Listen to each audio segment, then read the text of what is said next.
શું જમવાના મેનુમાં પુલાવને બિરયાની કહેતા લગ્નમાં તોફાન મચી શકે?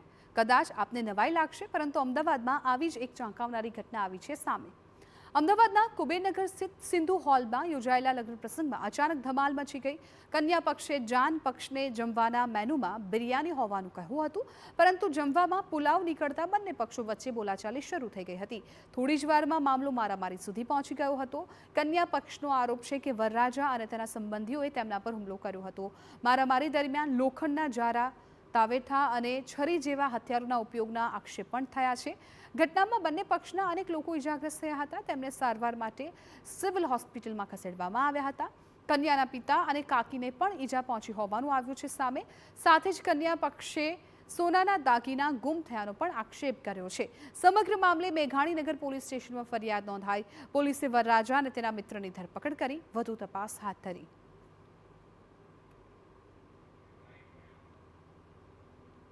સિંધુ હોલ ખાતે લગ્ન પ્રસંગે વર પક્ષ અને કન્યા પક્ષને ભાતમાં જમવા બનાવવા બાબતે માથાકૂટ થયેલી. એમાં એ લોકોને ઉગ્ર બોલાચાલી થઈ પહેલાં, અને તેના બાદ મારામારી થયેલી. અને મારામારી બાદ આપણે ફરિયાદ બંને પક્ષોની લીધેલી છે, અને એ કામે અત્યારે 2 આરોપીઓની ધરપકડ કરેલી છે. બાકીના આરોપીઓની હાલ મેડિકલ સારવાર ચાલુ હોય, સારવાર પૂર્ણ થઈ હતી, તેમની ધરપકડ પણ કરવામાં આવનાર છે.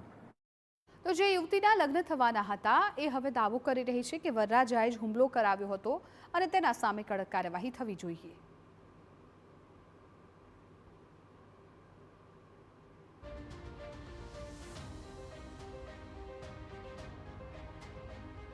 उसको बहुत कड़ी से कड़ी सजा मिलनी चाहिए। ऐसा किसी के साथ करना अच्छा नहीं होता, किसी की बहन बेटियों के साथ। अच्छा, क्या बोलकर हमला किया था और क्यों ये हमला किया, क्या बता आपको लग रहा है? कोई वजह भी तो नहीं थी ना हमला करने की, ना कोई लड़ाई थी, सिर्फ खाने के छोटी सी बात हुई थी खाने को लेकर बस। अच्छा, खाने में क्या बोल रहे थे?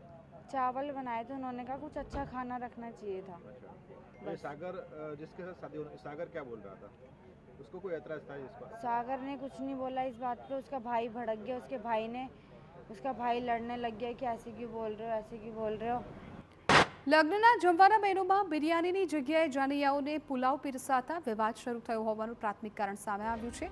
જોકે હવે જોવાનું એ રહેશે કે માત્ર પુલાવનો મુદ્દો જવાબદાર હતો કે પછી આ ઝઘડાની પાછળ અન્ય કોઈ કારણ પણ હતું.